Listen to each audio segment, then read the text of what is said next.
introduce this our mystery panel moderator. So Neal Griffin is actually he's still employed as a police officer for 33 more days. He's not quite a veteran, but he's close to being. He brings a wide range of experience to life in his novels published by Forge Books. The Benefit of the Doubt, released in May 2015, went immediately to number 8 on the LA Times bestseller list. Neal's second novel, A Voice from the Field, was released in February, and Neal creates street-savvy police characters with an authentic blend of courage and guile, but he pulls no punches in portrayal of cops who have no business wearing a badge or a gun. Neal tackles the issues facing American policing, giving the reader an untainted insider's view.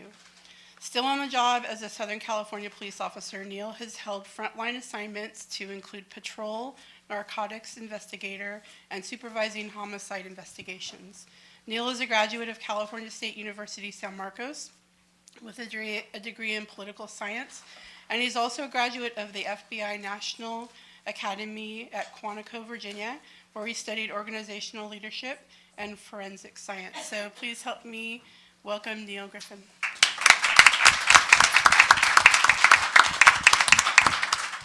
Thank you, Julie. How's that, okay? Okay, good afternoon, everyone. Let me just start by just making a statement, a confession, whatever it might be. I love libraries.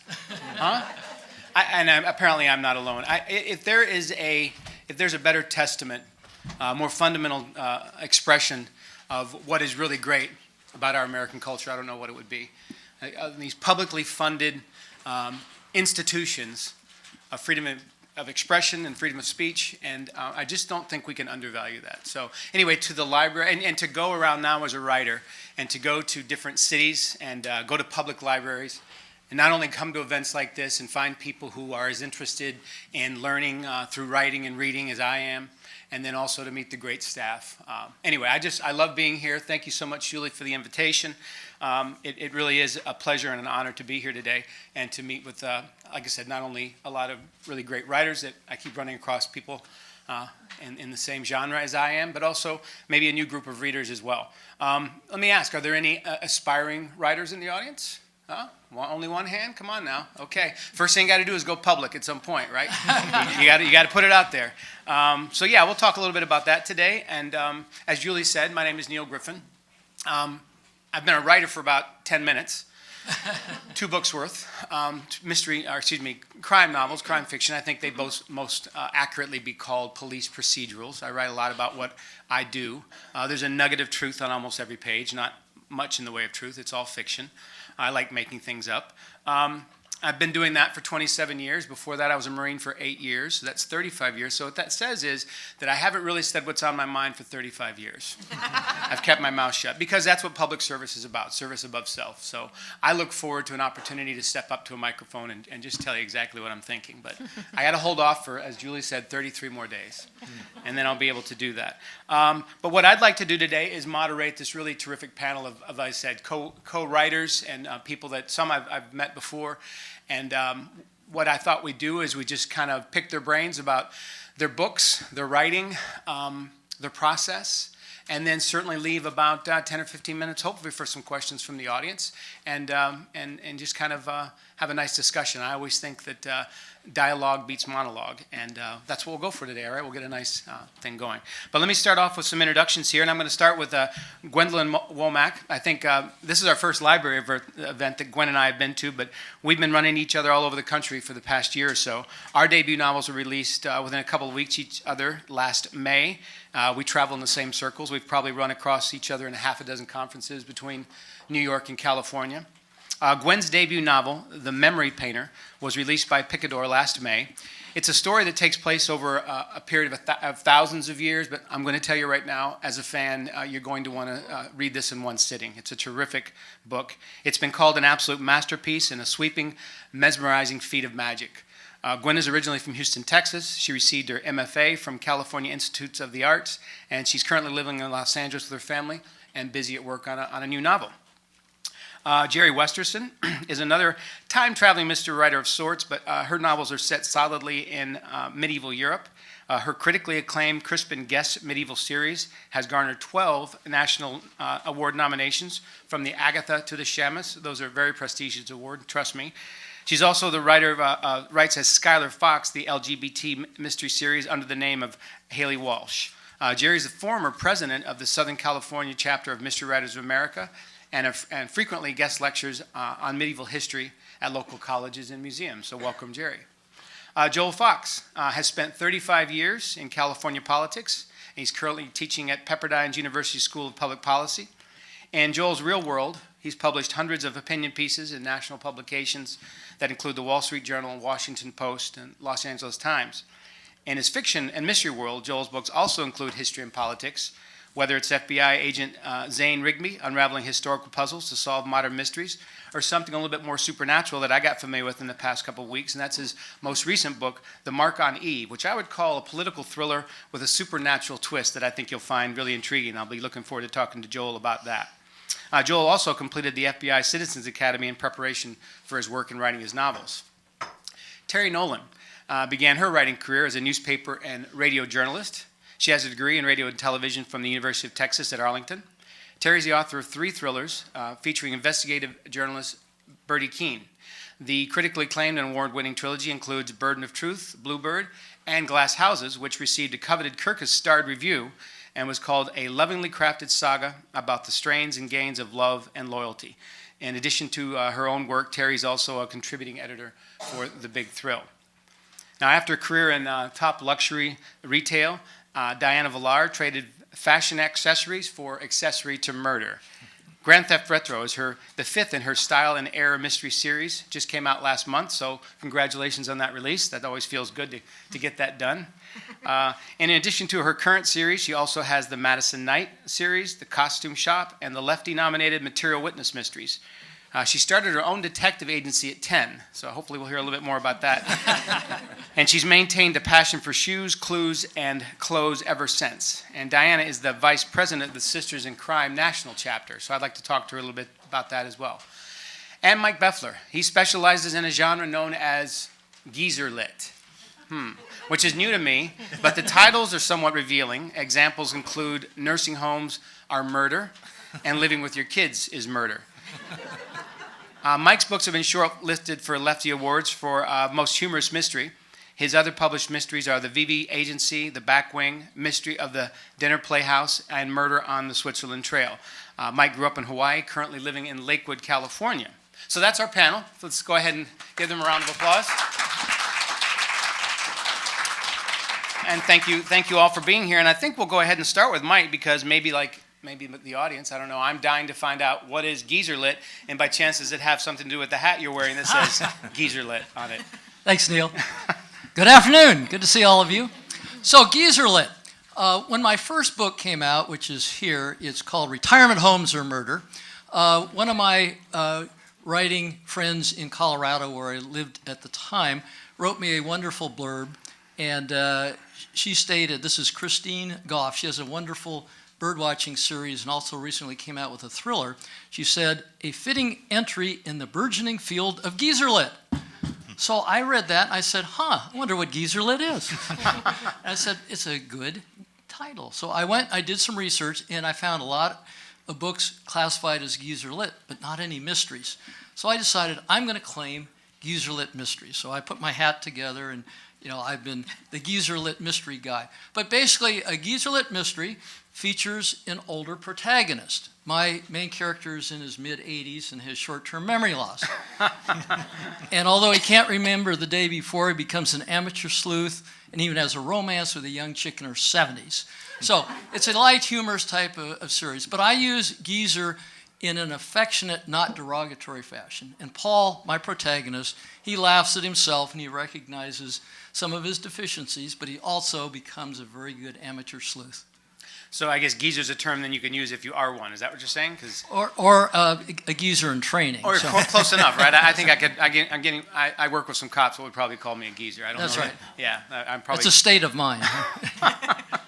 Well, now, as I was said in the introduction, a couple of our panelists are, they kind of travel to through time and history in terms of setting their in their settings.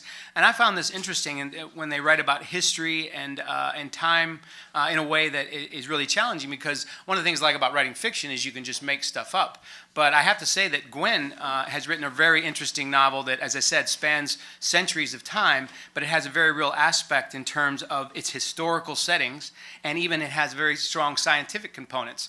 So I'd have to ask Gwen, in terms of the research, just do you have that kind of a background, or how did you go about doing that sort of extensive research?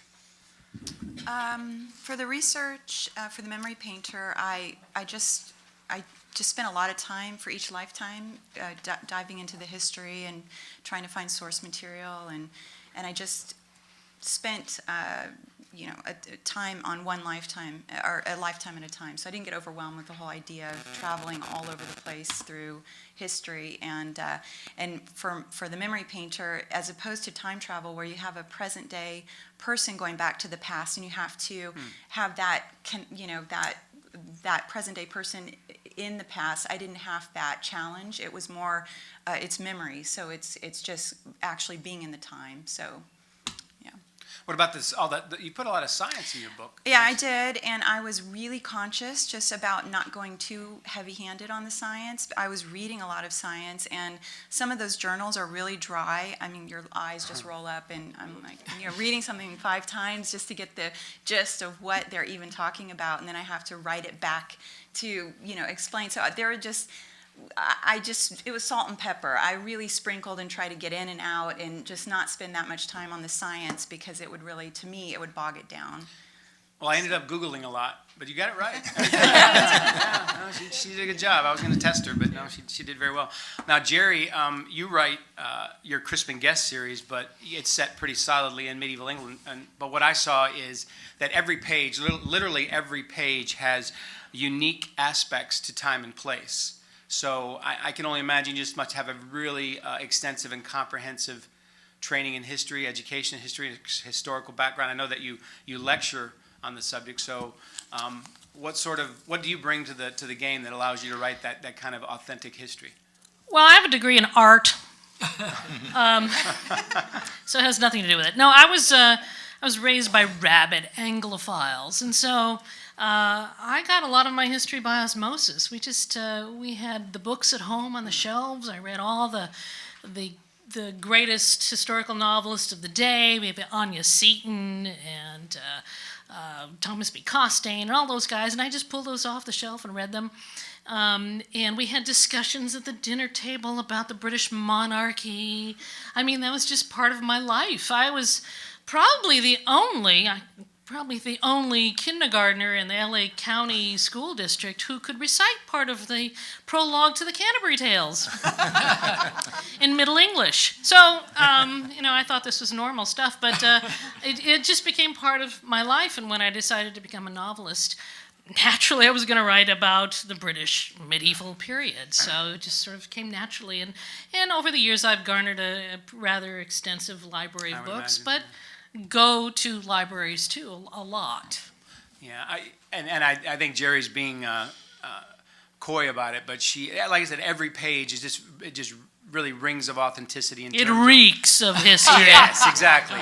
In terms of all the dialogue and the costumes, what they're wearing, the weaponry, all that. It's a fascinating read. I really enjoyed the Crispin Guest. My introduction to Crispin Guest. He's a knight.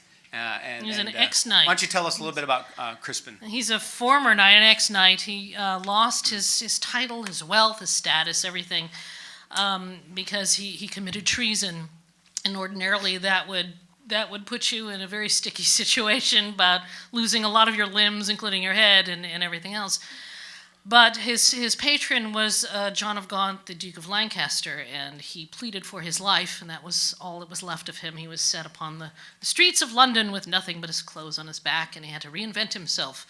And he sort of fell into the situation of becoming the tracker, which is my medieval equivalent of a private detective. Mm-hmm. And so that's why I've styled these as medieval noir, so that he can do his detecting on the mean streets of 14th century London. Very cool. Joel, you mess around a little bit with the idea of you have a character that lives from colonial America through to modern day, and then you kind of mix that in with a little modern politics. So that was kind of an interesting twist. How did you come up with that? Well, the germ of the idea actually was the result of an actual story. Back in 1717, a pirate ship sunk off of Cape Cod, and it was called the Widow, and it was actually discovered in 1984. You can look it up. There was a legend that was tied to it, and that legend was that the girlfriend of the pirate captain lured the ship onto the reefs, and it went down. So I asked the question of myself, well, what if that the bewitching was not done by the girlfriend, but she was the loser here. She had lost, and she was bewitched by a witch in a love triangle. And that was the germ of the idea. And I brought it forward to today, where this woman who was bewitched 300 years ago, still alive today, never aging, always moving, never forming relationships, because she doesn't want to be discovered, so that the men and women of science and of God would latch onto her. And she has watched the progression of women and how they've risen in society from colonial America today. And so ultimately, the story is that she's helping the female governor of California run for president of the United States. She wasn't a senator from New York. She was a No, governor. this is Okay, not. just Yes, checking. it's all fiction. And so the question she has to deal with, she jumps in front of an assassin's bullet to save the governor, and she doesn't die. And so now a reporter is wondering, well, what is this woman all about? And of course, she's been hiding her story for 300 years. So I've had to, she has to duck the reporter, help the governor win the presidency. And in the course of the story, there are flashbacks to stages in her life as she progressed through American history. And certainly you're able to call on apparently your experience, and you have some pretty deep experiences in politics and Well, mostly California politics. I have been in the governor's office, but there are some of the experiences, some some of the governor and with the Secret Service agents and all. I had the pleasure once or twice of introducing a president, so I had work with the Secret Service agents on that. So there were some experiences of that, but the history was all research at libraries, and reading about the legends and that back in the Cape Cod era, and then the historical points along the way. For example, you may not know that, yes, there is a woman running for president today, but there was a woman who declared for the presidency in 1872. Her name was Victoria Woodhull. There's a little flashback scene in there about her. And she did have a plank in her platform that she believed in free love, which didn't work too well in 1872. But anyway, so I've sprinkled those kind of facts through the book. yeah, and as I said, I kind of do the same thing with crime fiction. I have an opportunity when I write crime fiction to call on some experiences, and generally, if I describe a murder or a crime scene, there's at least a nugget of truth there. Now, Terry, you have a background in investigative journalism, and you have a character, Bertie Keene, who's an investigative journalist. You call on your own background, your own work to develop your stories? Somewhat, but she's much more famous. I've only worked for regional papers and local papers, and my character has won a Pulitzer. So, yeah.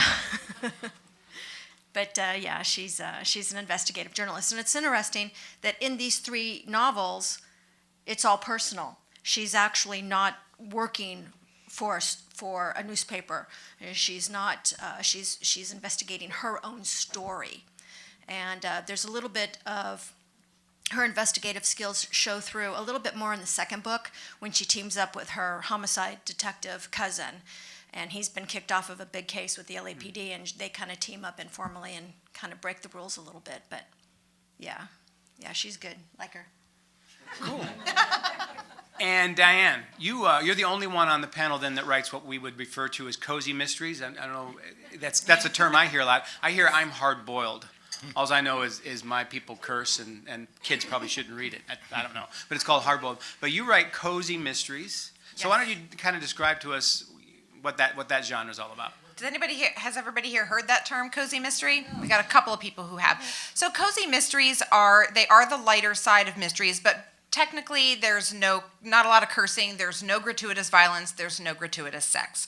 And that's really the umbrella definition of a cozy. Now, they do tend to include amateur sleuths. They do tend to be set in small towns. So the community becomes a big factor in the story, is a big part of the plot. But that's really what a cozy ends up being. And I'm also interested, and again, a couple of hands went up when we were talking about aspiring writers. You were a national president for Sisters in Crime, is that right? I'm about to be in a couple of months. Wow. I'm vice president right now. Of Vice National. president? You're going to be the president of Sisters in Crime? I am. Okay, let me just tell you right now, that's a big deal. Okay, so in case you're wondering. So in case there's some, like I said, some aspiring writers out there, and I don't think we have a chapter in San Diego, but anyway, why don't you tell us a Yes, little you bit? do. There's one forming right now. I think it's Brand just new. coming up, It's right? already- Yeah. No, they've already had a Okay, couple they got it meetings. up and running? Okay. Well, why don't you tell us a little bit about that organization, because it's a terrific writing group. Sisters in Crime is a national nonprofit. It advocates for the professional development and advancement of women fiction writers. Now there's also a big push just towards diversity in the field in general. So there are chapters throughout the country. I don't know the exact number of chapters. I should, but I don't. We're coming up on our 30th anniversary. That'll kick off in September.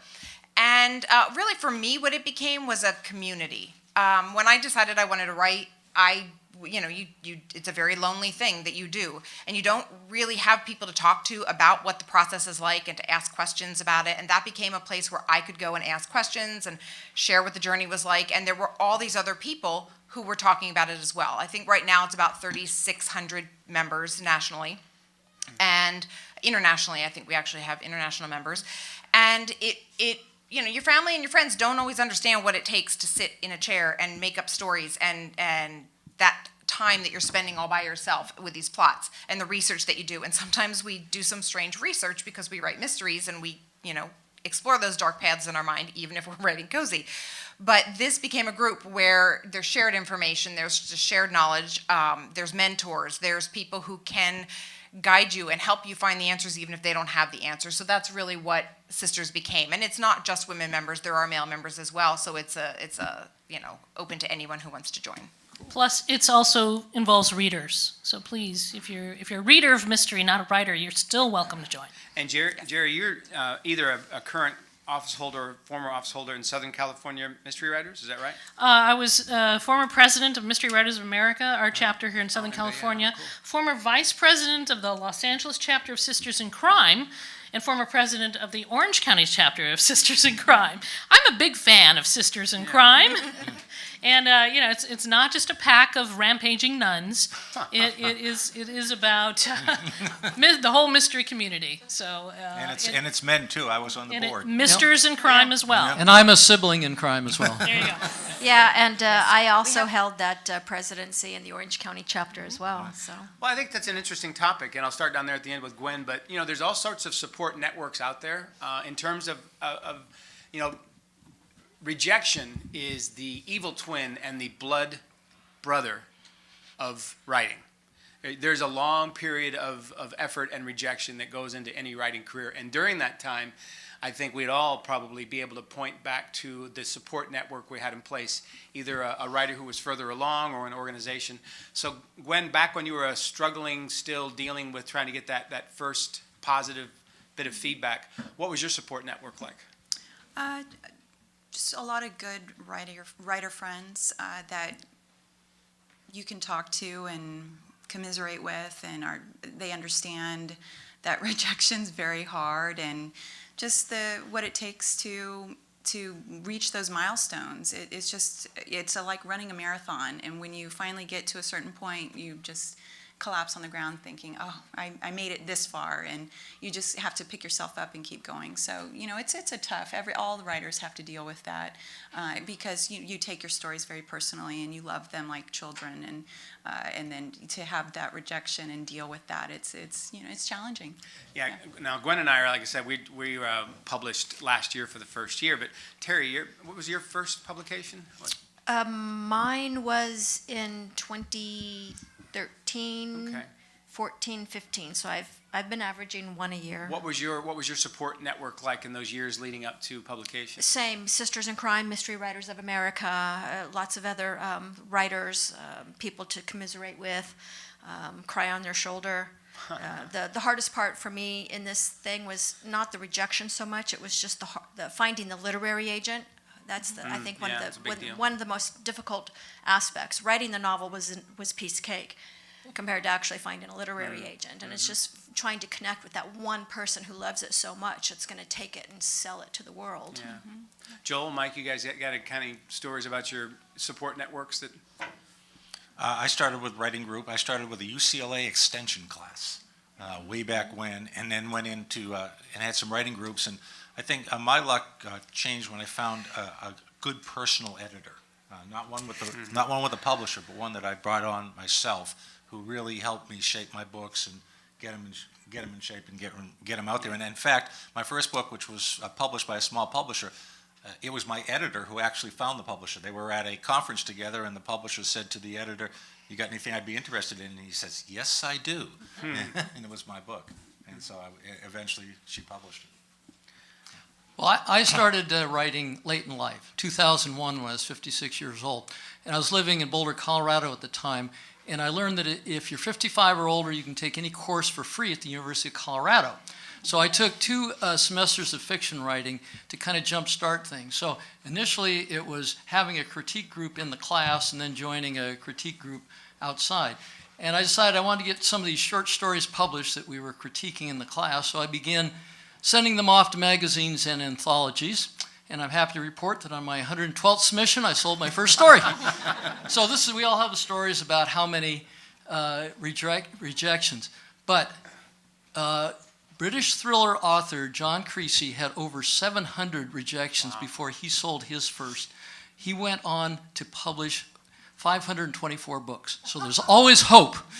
Wow. Yeah.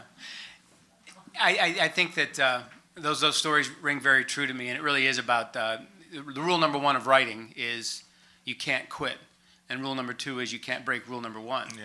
So you just have to keep at it. I remember when my first novel, Benefit of the Doubt, I was still out there pitching it, and I went to a conference. And I think conferences are absolutely invaluable when you get an opportunity. And I was joking with some of you because there's probably a few hands that didn't go up. At some point when you're going to be a writer, you have to step out. And a good place to take that first step, just so you know, is a really good, solid writing conference. If you're a writer and you haven't been to one, and once you go, if the bug doesn't get you then, it never will. But I remember one of the first ones I went to, and I met Andrew Gross, who's a really successful thriller writer. He's written several books on his own. He also wrote a few books with a fellow you might have heard of by the name of James Patterson. So, yeah, Andrew's got bones. He knows his thing. And I gave him my first 10 pages, which was a 10-page prologue, which is kind of interesting because I'll tell you right now, folks, there's no such thing as a good 10-page prologue, but I didn't know that. And Andrew, he read it for me, and he had some nice comments on the first couple of pages. And on the 4th page, he just put it down the margin. He says, "Okay, now I'm bored." And that's the best advice I ever got. Because when we sat down and talked, he said, "Dude, you can write," but he says, "Get to the point. It's a prologue." And of course, I knew how wrong he was. He didn't know what he was talking about. But then when I went home and actually started thinking it over and worked on it, I think it became a really great 5-page prologue. So yeah, there's just all kinds of support networks out there that we all take advantage of, and that I think it's funny now, and I'm sure everybody's had the same experience, that people will come to me and say, "How did you do it?" And what do I know? I don't know anything. Don't come talking to me about it. But I'm sure we have that same thing. I was just going to say, these conferences also are great because you have opportunities to pitch to agents and editors.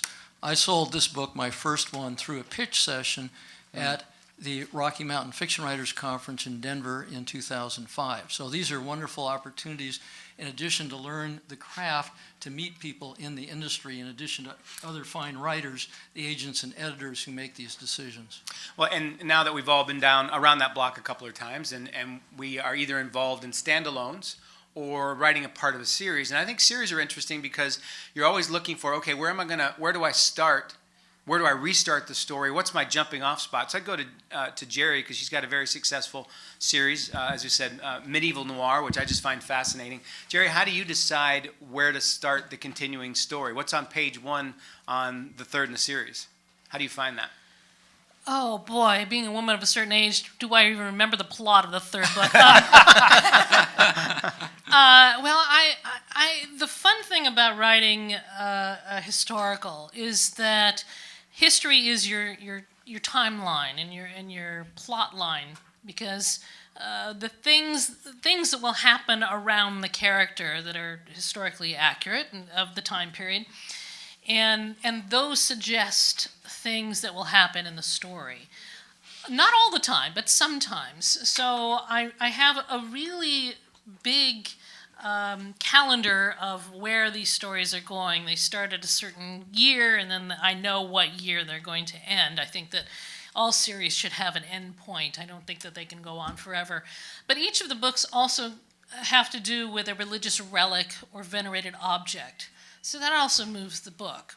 And that also may have to do with whatever's going on. My last book, The Silence of Stones, is about someone stealing the stone of Scone out of the coronation chair out of Westminster Abbey. And so I picked that particular relic because in that particular year that we've gotten to, there were a lot of Scottish rebellions, and Richard II, who was king at the time, lost a lot of these battles, and so it was kind of fun to bring in some Scottish rebels and such in the story. So I use history as a lot of my bookmarks, and then also the relics as an added sort of fun thing to do. So I started the series. Veil of Lies is actually the first book published. There is a prequel that is actually the first book called Cup of Blood. And I started that because I didn't want to start with the first day that he becomes a private eye. I wanted him to have done that for a while and be sort of worn down by the process. And he drinks a lot. He's your typical hard-boiled PI, sort of a Sam Spade in medieval garb. And he's world weary, and yes, he's experienced with this kinds of jobs that he gets, and they barely feed him. So I wanted him to be like 7 years in, and then I have a definite end date for the last book. Now, Diane, you've got how many series going? 3 or 4? 4. So how do you even keep them straight, and how do you decide what the next starting spot is? Deadlines help me keep track of what I'm about to start. Keeping them straight, I try to work on one book at a time. So when I start a book, I really try to immerse myself into that world. And I have kind of interesting hooks for different series. The book I'm writing right now goes to my series where the character is obsessed with Doris Day. So all the books wink at Doris Day movies. So I get to watch Doris Day movies over and over again to get myself into the mindset. That sounds pretty cozy, actually. Yeah, it does sound pretty cozy, right? So, this series, which debuted in February, is a costume shop series. So again, like I get to kind of like play with my love of costumes in general. It's a whole town where people throw costume parties for anything. It's not just specific to Halloween. But I do try to immerse myself into that particular world. My other series that I just had the book out in is a former fashion buyer who turned amateur sleuth. And for that one, I watch a lot of fashion documentaries, and I, really read a lot of Vogue and Bazaar and whatever, go through all the trends and things, just kind of immerse myself as much as possible. Now, Gwen, I think your next one's probably a standalone, isn't it? Or are you going to continue? My next one's a standalone. It's also a thriller and a love story, and it's about an ancient manuscripts appraiser, and she's on assignment in Switzerland. She's going through a private collection for someone who's just died, and she's disbanding the collection. And she finds, secreted away, an ancient manuscript written in the time of Cleopatra by a seer, and it's a prophecy. And tucked within the pages is a note from the dead collector saying to her, "Tell no one what you're reading in these pages. You can trust no one." And the story takes off from there. Oh my, very intriguing. My goodness. Joel, you write politics. Now I have to ask you because my wife is a politician. Uh-oh. And I think my wife's an elected official, and I think that what I've seen in her political experience is that politics is the last bastion of male chauvinism and the good old boy club. More so than anything else. I'm sure I don't know anything about, being a woman, but I do know that in that particular area, it just seems to me like there's a lot of that. Do you find that in politics? Do you write that into your books? Not so much. In fact, the reviews that I've got on The Mark on Eve, which is the one I discussed earlier, have been pretty good, and I've been called a feminist. You write well in the woman's voice. I is guess. That it? Okay. Well, and because of the progression, when we started, we basically have the story of women in America who start as from wench to good wife to Mrs. to Ms. to Madam President. So I mean that's the progression that I'm explaining throughout the course of the book, and the right to vote and all that. So I think that is it. Now my other stuff is, as you mentioned earlier, Neal, is an FBI agent who has to solve a modern day mystery, but the only way he can do it is unravel some puzzle from a presidential past. So as an example, my first book, Lincoln's Hand, many years ago, I was watching a late night movie, with a black and white movie with all the commercials, and it was called The Abductors. Starred Victor McLaughlin. Anyone may remember Victor McLaughlin? He won the Oscar back in the 30s, and it was Mike probably remembers, right, Mike? Yeah, that's right. The geezer remembers. I've lost my memory. It's a story of an attempt to steal Abraham Lincoln's body, and I said, "Wow, how outrageous! Who would create this story?" Well, it actually happened. In 1876, there was an attempt to steal Lincoln's body. Over the course of time, I discovered Lincoln's body was moved around a lot. The coffin was actually opened twice to make sure he was there. And I said, this is the makings of a mystery story. Is Abraham Lincoln in his grave? If not, where the heck is he? And why are people dying to find out? And so I have my modern day detective, FBI agent, who is assigned to solve this mystery, and in the course of it, there's murders, and he has to solve that. And so that's how I don't use the politics to express an ideology, but more the history of the political scene. Okay, well, Terry, you have a female protagonist who's, I would say, investigative journalism, but certainly if she's an amateur sleuth and she's working up close to the cops, she's in kind of a male-dominated environment. Yes. How do you deal with the issues that that women have to overcome in those sort of environments? Well, my protagonist, her name is Bertie Elizabeth Keene, and in her professional life, she goes by the name of Elizabeth because she really thought that no one by the name of Bertie would be taken seriously, and that's something that she discovered at a very young age. She is a member of a very large family that is connected with another large family. These two Irish clans here in LA. And they're all cops. So she knows a lot about the cop business, and she can hold her own with them. We used to call her, when she was in school, they used to call her Bertie Badass. So yeah, she can hold her own pretty well. And I got to say, isn't that funny that Terry's talking about her as if she really exists, right?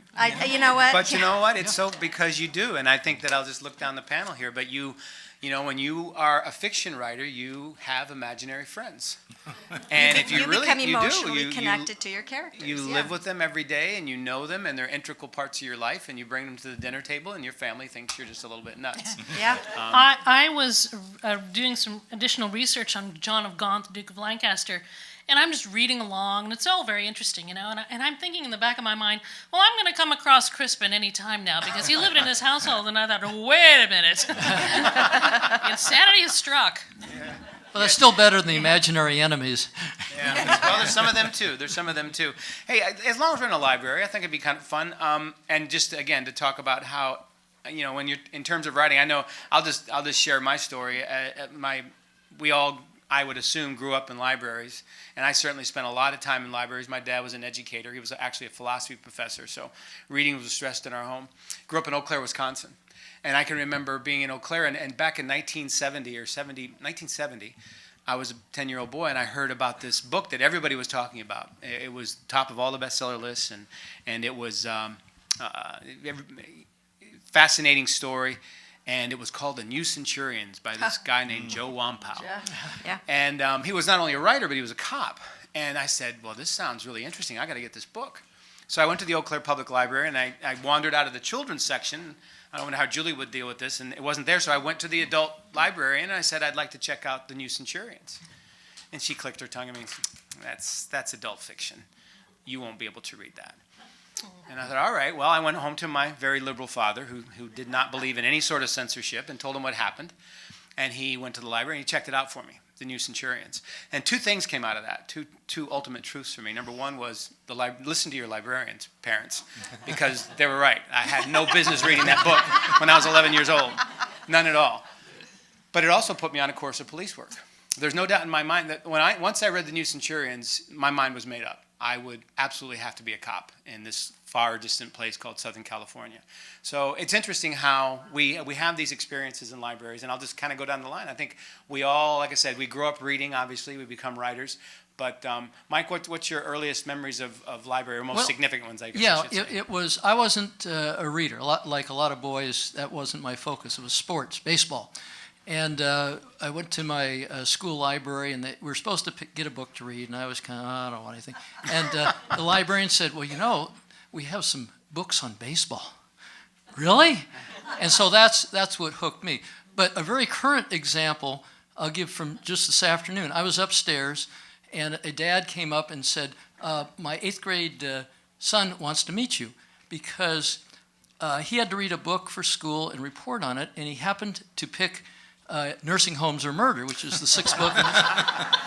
And I was thinking, like, you know, oh, there's some swearing and a little sex and stuff in there. But the dad said he loved it. He thought it was so funny, and you know, he wants to talk to you. And so I had this wonderful discussion with this 8th grade student and about, you know, he likes to read, he wants to write. And I was thinking, you know, it doesn't matter what they're reading as long as they're reading. That's the truth. Yeah, I tricked my kid with sports too. But you know, he's reading Hank Aaron. I think you learn a little bit more than about sports when you read Hank Aaron's autobiography, right? So, yeah, he's 11, and he's what they call a reluctant reader. Whatever. Joel. My library experience that I want to relate is related to my first book, Lincoln's Hand, because I went to Springfield, Illinois, where Lincoln's tomb is, to do some research on the book, and I used the city library there, well, obviously called Lincoln Library. Everything's Lincoln there. Lincoln Pizza, Lincoln Laundry. But Lincoln Logs. Yeah. So I went to the library, the municipal library there, and I used the research. And within the research, I found this 1890 book about the attempt to steal Lincoln's body in 1876. And within that book, I came up with the germ of the suggestion on how to solve the mystery. And I got it because I was at that library. And one little final footnote, the library invited me back after the publication of the book. I made a presentation at that library, and I noted to the librarian that I had used a scene in my book at the library because my detective was in the library doing research too. And he mentioned the pictures on the wall of Abraham Lincoln that would be kind of the pictures you'd see in a 6th grader's book, you know, cutting the logs and all this stuff. Yeah. And I said, I mentioned the pictures that I put that story in my book. And she said, oh yeah, she said, those pictures were donated to us by a former mayor, but he just passed away. We're going to take them down. Terry, how about you? You know, it's funny you should mention Joseph Wambaugh because he rocked my world when I was 10 years old. I grew up with a family of cops as well, and I grew up listening to all their stories. And I never paid attention until 1970 when I read Joseph Wambaugh's The New Centurions. And this book literally, as soon as I put this book down, I said, that's what I want to be when I grow up. Not a cop, a writer. I want to write police stories. And then I began to pay attention to my cousin and my uncle and all these people and all their stories. And my uncle, you know, we're Irish, so we spin tales. So whether what he told me, half of what he told me was true or not true, it doesn't really matter. But he says, oh yeah, I know Wambaugh, we're the same rank. And it turned out he was, and they were, they knew each other. But yeah, it was, and that was a library thing. I was a very sophisticated reader from a very young age. I discovered a whole bunch of Playboys in an uncle's house at 9, and I started reading those interviews.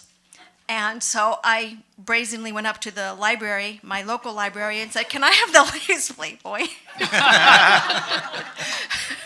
And they're like, everyone reads them for the articles. Right. What library has Playboy? I didn't even. They didn't. If I had known that when I was 11, my they God. didn't. I didn't know that. Okay, good to I didn't know that these magazines that I found in a trunk were like secret. Yeah. Well, I'm glad you have a Wampow story too. I think one of my great days as a writer was to wake up and get an email back from Joe Wampow with a blurb for my first book. Nice. Yes, that was great. Diane, what about you? What's your most memorable library story? I grew up in Pennsylvania, and one of the things my family did was my parents would take my sister and I to the public library, and the children's section had a different entrance, so they would kind of take us in there, make sure we were set up, and then they'd go to the main library and come back hours later and check on us.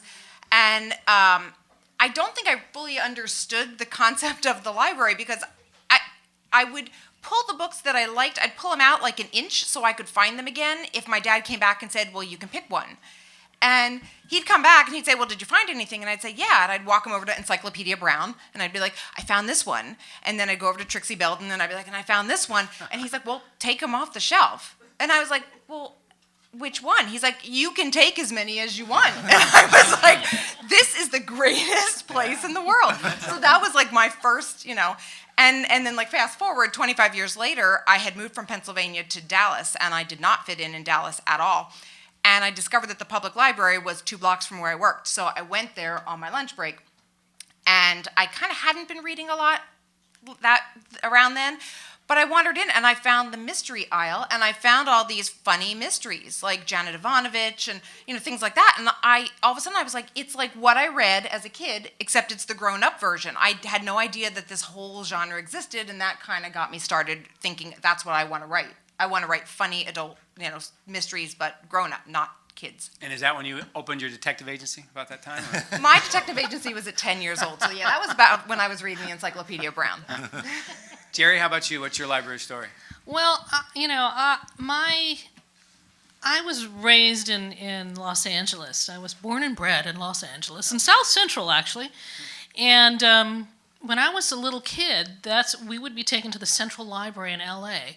And now, unlike some of my compatriots here, I didn't always want to be a writer. Now, I always wrote stories, but I wanted to be an artist, and I became a graphic artist for many years in Los Angeles. So I was more interested in art, but I love to read too. So we would be dropped off at the Central Library. I don't know if anybody's been there, but how wonderful this library is. And it has those wonderful WPA paintings in the library, all through it. The children's section is fantastic. So I was mostly fascinated by those things, by the paintings, and by any sort of illustrated book that I could get my hands on. And very early on, actually, some of the illustrated books that I liked the best were about illuminated manuscripts. So it was always there, this whole medieval thing.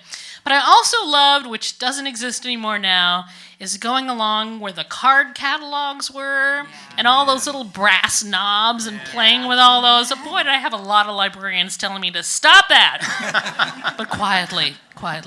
Tempted to pull it all the way out and watch it fall, yeah. Gwen? I'm from Houston, and we were always at the library when I was growing up. I loved the library.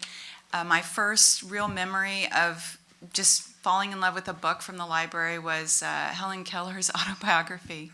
And I read that, and I was second grade, I was pretty young, and I just was so affected by that book. So for weeks, at least a week, I went around the house blindfolded with earplugs, and I wouldn't talk, and my mom's like, please stop, you're gonna really hurt yourself. And I couldn't understand how she'd written it, and that was just, for my mind at the time, was how did the words come? And that's that's where that came, that idea came. And it's just, it's a real joy to take my child to the library, and I feel that continuation of the experience. I get the same feeling. And my latest book is actually I heavily researched ancient libraries of the world, and that was completely fascinating, just how libraries were looked at back in the day. Before, thousands of years ago, this was the treasure trove of knowledge in the world, and just priceless books. So that was just really fascinating. Yeah, and the thing that fascinates me is that everybody in here has that story about your first memory or your most memorable moment in a public library. And again, I can't say enough about the whole idea of public libraries and what they mean to communities all across this country. So I think that's really great. Listen, I don't want to take up all the time. We have some questions, so we've got a few minutes left. Does anybody have any questions for anybody on our panel? Yes, ma'am. Yes, when you're doing your research. Is it to somebody specific? Just Okay, go ahead. When you're doing your research, do you rely primarily on internet, or or do you have a reference librarian that you usually connect with that helps you with your research? Okay, the question is then, are we all reliant on the internet these days, or do we still reach out for personal contacts? Who wants to take that one? Well, I'll take it. I might start with the internet, but I can't usually find exactly what I need from the internet. I still do a lot of research in mostly university libraries. That's where I get the good textbooks and actually a lot of actual manuscripts have been donated to a lot of university libraries, so there's things that I could connect with. But I do connect with archivists across the pond now, and it's so much easier today than when I started. Because I could just imagine these poor archivists are sitting in England, and nobody talks to them. And finally, there's a little ping. We got an email. Look, everybody, So. And I will say, I mean, I watch Doris Day movies, so that's not really connecting with anybody. But I was a fine arts major in college. I was art history, and I learned doing research papers that it's not just the main information you find, but like the footnotes is where you get really sent off into these weird tangents and find different things out. So I start this, internet superficial, but then it's like, what do I dig into from there? And that sends me off into much deeper. If it's talking to somebody, calling somebody, getting documentaries about things, traveling someplace to get a feel for whatever. But the internet is kind of like where I start, and then it sends me off. Yeah, same here. Start with the internet, and then hang with professionals, investigative journalists who work for the Los Angeles Times and cops who work for the LAPD. It's always just, tagging along, picking their brain, buying them drinks. I've used the internet, of course, to start things off, but some libraries have specific rooms that, in the Lincoln case, there was the history of that county has their own room in that Springfield library, which was incredibly valuable. The librarians there could point to documents that I never knew existed.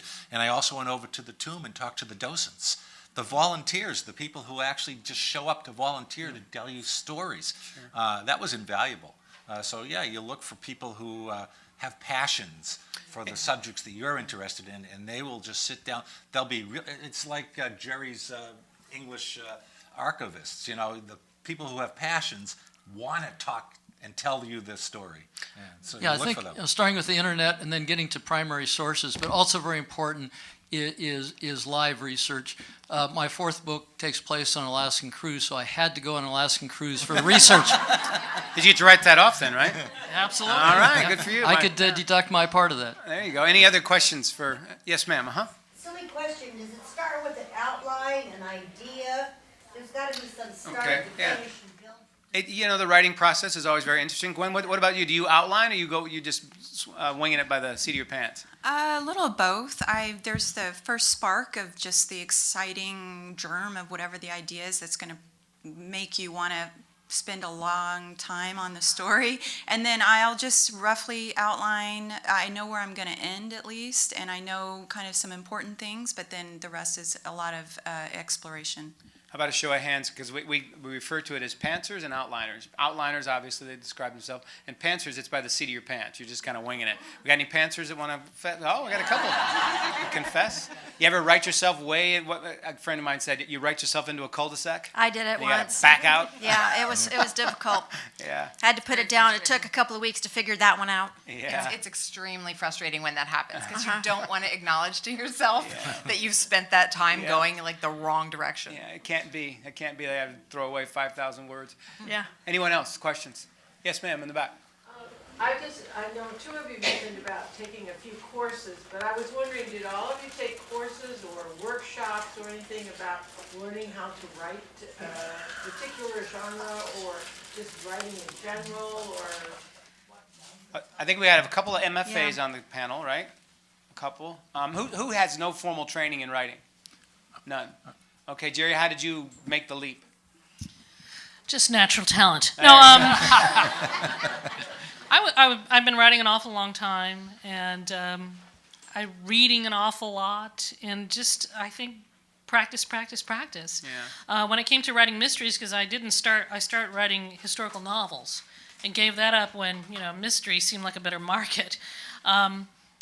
To learn how to do a mystery, the kind of mystery I wanted to write, I literally took apart the Maltese Falcon, page by page, beat by beat, act by act, to figure out what it was that made a mystery successful. So there's that. What was the other hand for no formal training, Diane? I have to echo what she said about reading. I think the number one thing you can do to learn this is to read a lot, because you start to absorb the rhythms of the story, and when are there plot twists, and when are there plot points, and when is there excitement, and when, after there's a lot of excitement, what happened? How do you cool that down a little? So you start to internalize that. And there's some really great craft books out there. If you just look around, there's several of them, but I think that's absolutely true. You have to really read your genre, and you just have to be committed to writing every day. I can still, even with a couple of books under my belt, if I take a couple of weeks off, I'll go back to a computer and say, I don't know how to do this.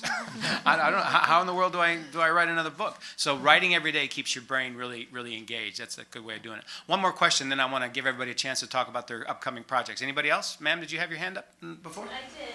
You sort of answered it, but Mr. Fox, you said something about when you went to that library, you found the germ of the key how to solve the mystery. And this might be too big a question, but how do you come up with the mystery and then ferreting out the puzzle pieces, or rather putting them into the book so that, I guess it's the craft of coming up with the mystery and then leaving the clues for your reader without leaving too much or too little. Can you talk a little bit about that? I'll take a cut at that. I'm more of an outliner, as we discussed earlier, but I'll do a basic outline, and then I find that as I'm writing, it goes off in a direction I never would have predicted. And I often don't know who the murderer is until about 2/3 of the way through the mystery. And that does one thing for me. It keeps me engaged. As the writer, I'm trying to figure out who the murderer is and what's going on, so it keeps my energy level up. Sometimes I do know who it is, and I put clues and red herrings, which are false clues, along the way. But then once I establish who the murderer is, then I go through an editing pass to go back and tune some of those so it's consistent. So that's just one approach I've used. What about you, Joel? I do some of the similar, because sometimes the characters will tell you where to go. You had no intention of following this particular character, but it's a strong character. The character's personality takes over and drives you in a certain direction. I do usually have an idea of how I'm going to end, but I'm flexible. So as I write the course of the book, if I feel like, you know what, this would make a better ending, then I'll go there. In the instance that you raised, I wasn't sure how the book was going to end, but then I found within the pages of this old volume sparked an idea of say, oh, that would be a perfect way to end it if I use the information from this book, which I won't tell you because you might want to read the book. I had an interesting experience along those lines with a character named Tia Suarez in book 1. I'd always known what Tia's story was, and I always liked her story, her backstory, but she wasn't a big enough character for it to come out in book 1. So when it came time to start book 2, I already knew how it was going to end because it was Tia's story. I just didn't know how she was going to get there. So I had an ending. I just didn't have a road map of how I was going to arrive there. But actually, it turned out really well for me. I thought the story really engaged Tia's character, and I just kind of like seat of my pants, but with a definite ending in mind. So I tell you what, I could do this all day, folks. I won't lie to you. Here's what I'd like to do, though, just real quick. Everybody, all these people, I can guarantee you, they know what an elevator pitch is, and I think you'd all like to know what their upcoming projects are. So I promised you this. So just take a second. Starting down there with Gwen, how about, guys, elevator pitch on what you're working on right now? So go right ahead. I actually already said mine. So it's the Ancient Manuscripts Appraiser. It's going to come out next year in the summer. I don't have the date yet. Tentative title is The First Fortune Teller. So. And one of the 4 series I'm writing is a new paranormal romance series called Book of the Hidden. And that is a woman who's traveled from California to Maine to open up a tea and herb shop and finds an ancient book in the brickwork of her wall. And when she opens it, it releases all these ghosties and ghoulies into the world, and she has to put them all back together. one of my series is set around a fabric shop. So the next book that I have out, which is in August 2nd, it's the third book in the series. I wrote it because I had a really great title. They didn't take my title. My title, because it has to do with the beauty pageant, my title was Satin Worship, which I thought was hilarious. It's called Silk Stockings, so that comes out in August. I'm changing. I'm making a switch from fiction to narrative nonfiction. So I'm kind of digging into my journalistic past. I have a co-author. I was hoping that I would be able to announce what we're working on right now. He said no, not yet. It's super secret. But I will tell you that it is going to be a book of very broad appeal. People who like mysteries will like it. People who like police procedurals will like it. Writers will like it, and people who like true crime and thrillers will like it. So it's going to be one of those. We do have a tentative title called Out of the Blue, and that's to come. Okay. I am trying my hand at short stories. I've recently written about 3 of them and submitted them to different anthologies around the country. We'll see if how successful I am with them. As far as novel writing, I'm now considering the 3rd in my Zane Rigby series. Lincoln's Hand dealt with Abraham Lincoln. I had FDR's Treasure as the follow-up, where he had to find a mystery in FDR's past and to solve modern-day mystery. And I've been doing a lot of reading about Warren Harding lately. Crooked guy. Yeah, good stuff.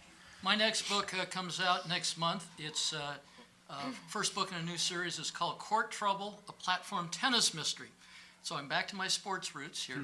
I played tennis as a kid, and this is a different type of game, platform tennis, and a murder takes place on the court, and Mark Yeager becomes involved to solve it because the victim was someone who helped him get to a doctor and get his prostate cancer treated before it became fatal. So he's got that connection.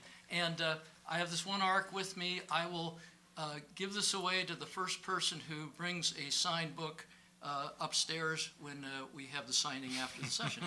And you'll get this as well. I've set both my first 2 novels in small town Wisconsin, much like where I grew up. They call it Midwestern noir. I've enjoyed that, but and I think I always it was a matter of trying to be very careful about that line between my real world and my fictional world. But now I'm really anxious to write a Southern California novel. I think I'd like to write a novel on just how easy it is for what otherwise are really good kids, other than the fact they have a disease, which is a technical term, but I call it knucklehead behavior. And they manage to get themselves in more trouble than you can imagine. And sometimes those stories are just so incredibly tragic. Anyway, I'd like to take a shot at a Southern California novel that involves what I think is a really extreme system of juvenile justice, and in fact that we're all starting to kind of react to it these days nationally.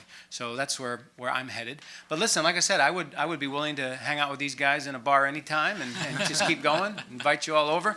But I think Julie's going to say that we're out of time. So thank you so much for your attention. Thanks to our panel, and maybe we'll do it again.